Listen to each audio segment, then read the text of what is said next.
Mr. Chairman, thank you for the kind invitation to participate at this year's Lebanese Society of Anesthesiologists annual conference. My name is Doris Ostergaard and my topic is simulation-based training, looking back and into the future. I have a profound interest in patient safety, medical education, and simulation, and no commercial conflicts of interest. Looking back, I was actually part of the founding group behind CSAM, the Simulation Society for Europe, back in 1994.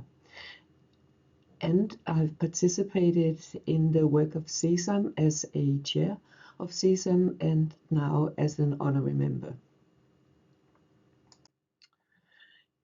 In my presentation, I will discuss the challenges in healthcare, the benefit of simulation-based training, a little about translational simulation and extended reality.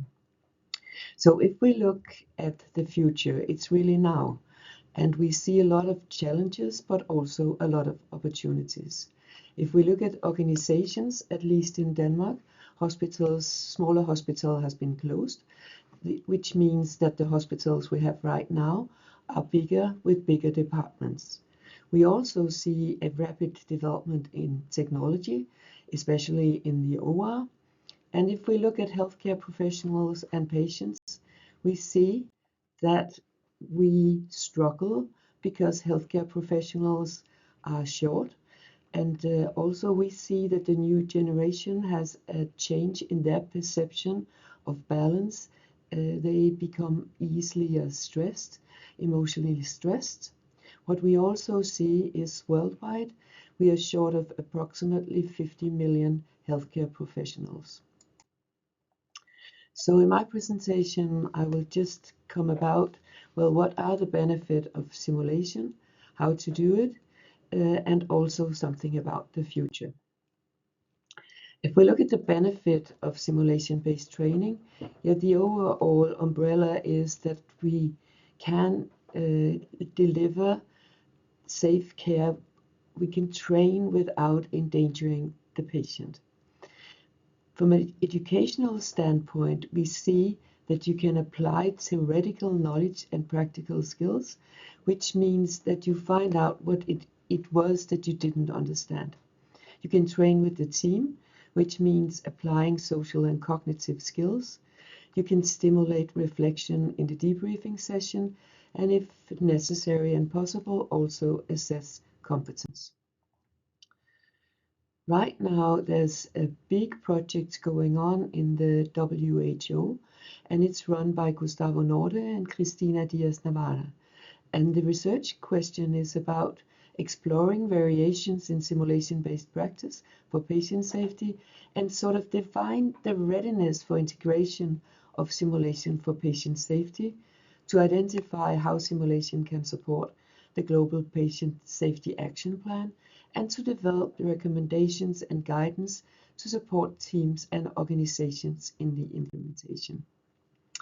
There are several publications out there recommending the use of simulation. And if we look at the paper, Challenges and Opportunities for Educational Health Professionals After the COVID, there is a great table, and the table indicates that we need to become lifelong learners. We need to work more with competency-based education in the clinical setting.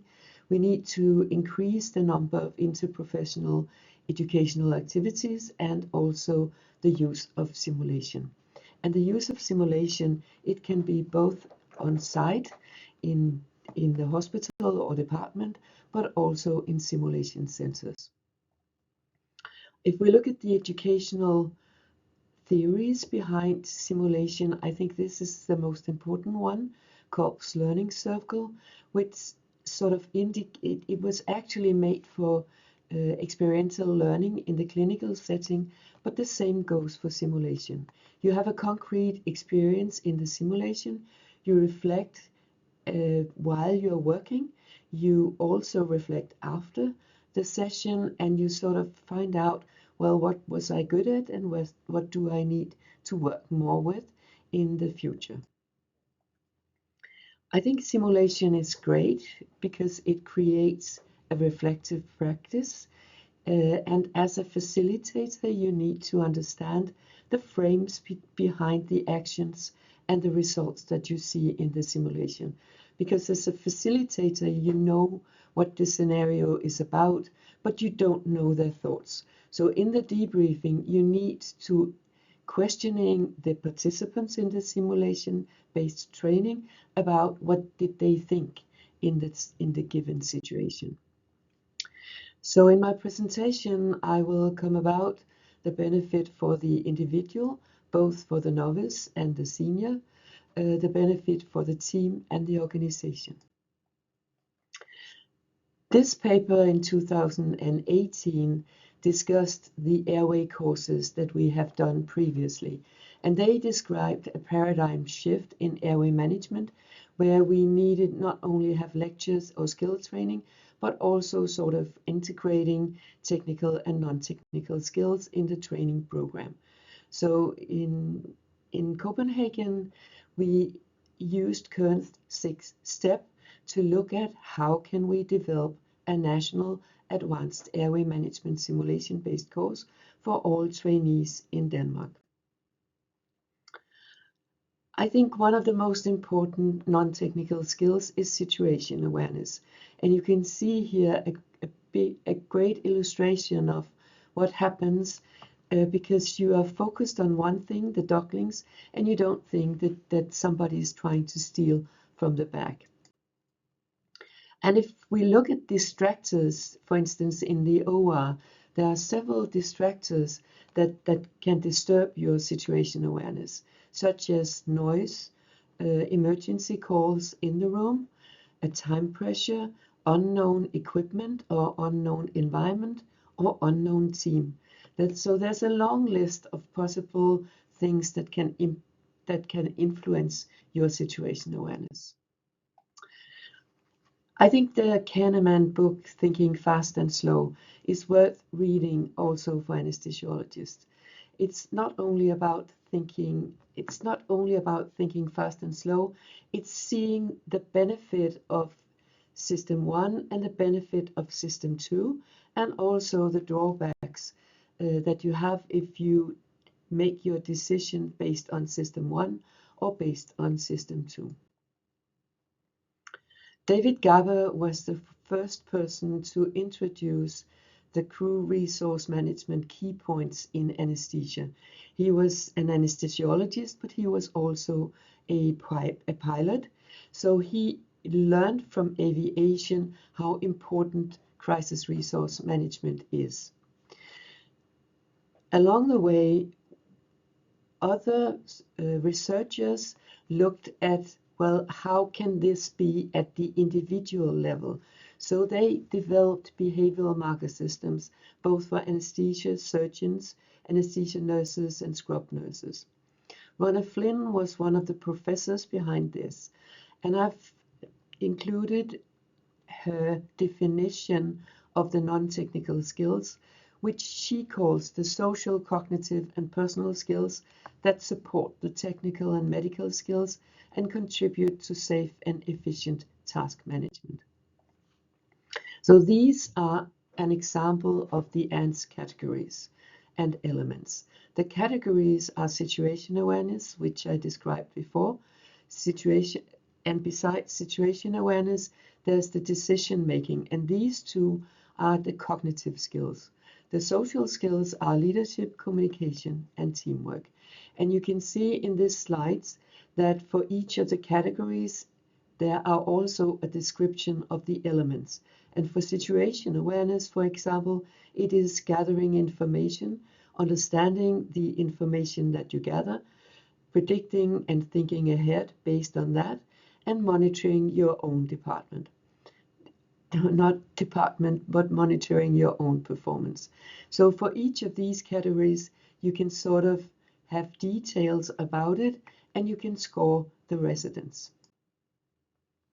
But if we look into the future, there are competencies needed such as understand and apply AI and new technology, ability to promote innovation, and see tasks as something that we can solve in a team. It's also a more expanded knowledge of human factors and the interplay between humans, technology, and organization.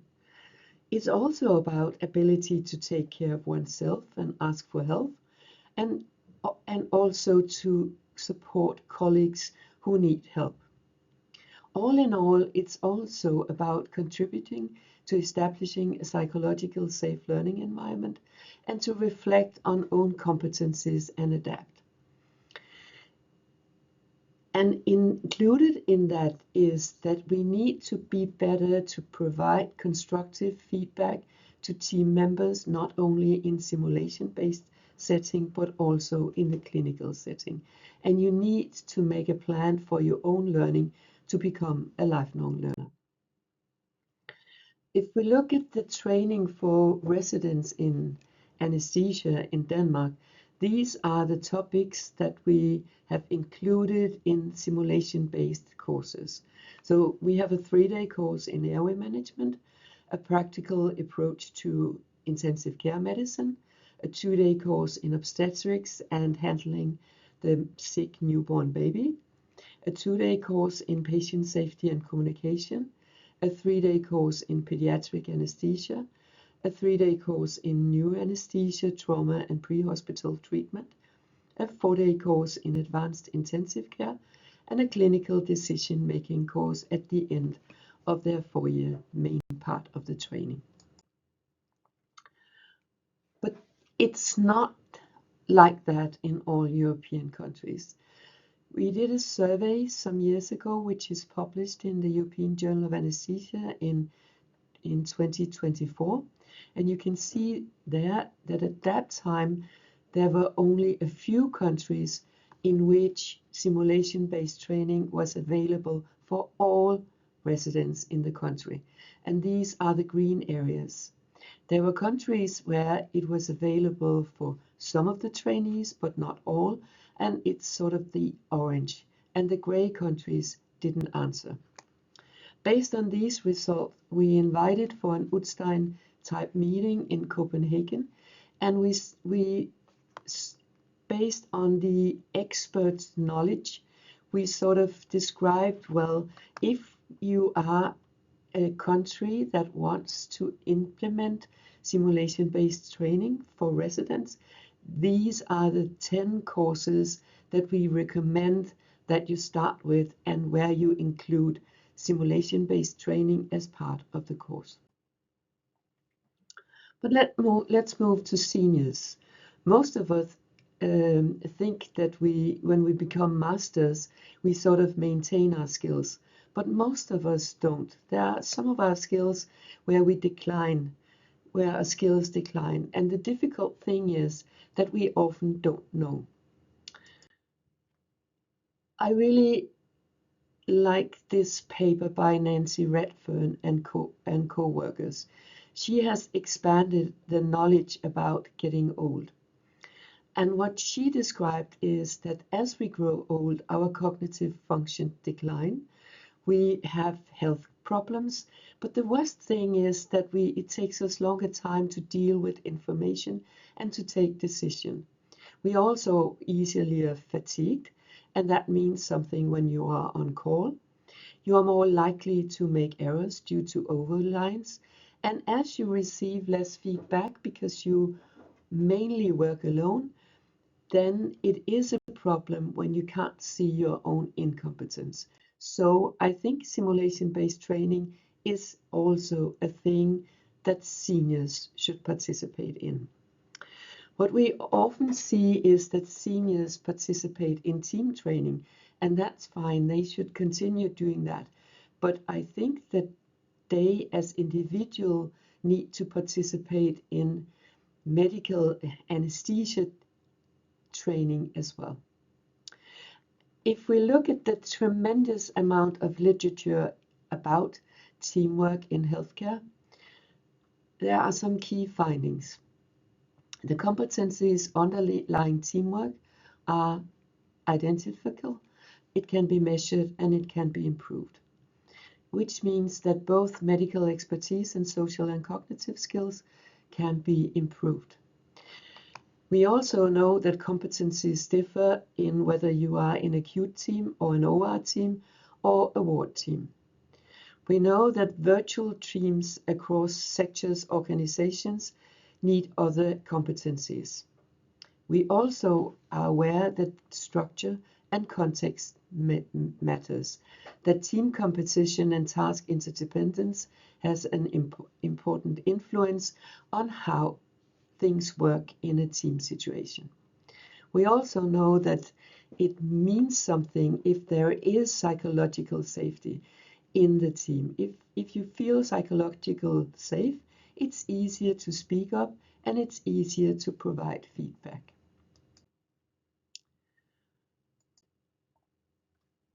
I've included this book about from Edgar Schein about humble inquiry, because I think when we work with seniors and provide feedback to seniors, it's so important that we actually do this in a nice way and that we actually ask questions that we are really curious to know the answer is about.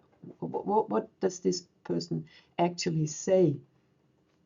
Because it might be that the one observing is actually learning something from the person in the simulated setting. Last, I will mention a few things about organizational learning, because simulation is much more than a training tool. Simulation can be used to analyze how we do things in the clinical work.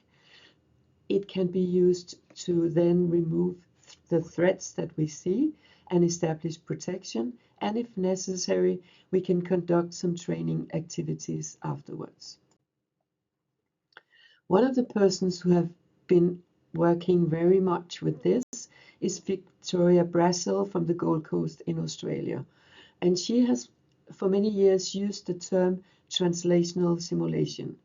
And she uses simulation in her emergency unit to diagnose how do we do sort of the flow of, for instance, stroke, of the patient with massive bleeding, of the patient in cardiac arrest, and so on.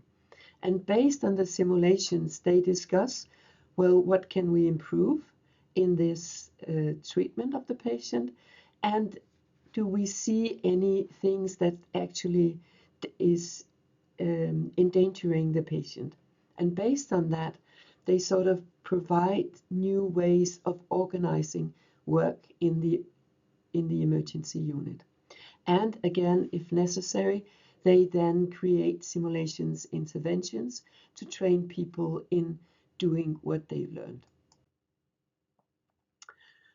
There are other groups working with what they call transformative simulation.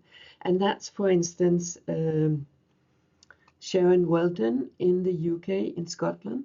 And if you look at the society, the society ASPI's homepage, there's a lot of information about transformative simulation that can be useful in your daily practice. Then a few words about simulation in the future. This could be your simulation environment, a mannequin and a lot of monitors giving you much more information than we can right now in the simulation setting. So you have to use your imagination in trying to understand what the sim lab will be in the future. One of the things that's rapidly going into education is extended reality. And by the term extended reality, we mean both augmented reality and mixed reality and virtual reality. I've included the reference to many of the systematic reviews that's out there.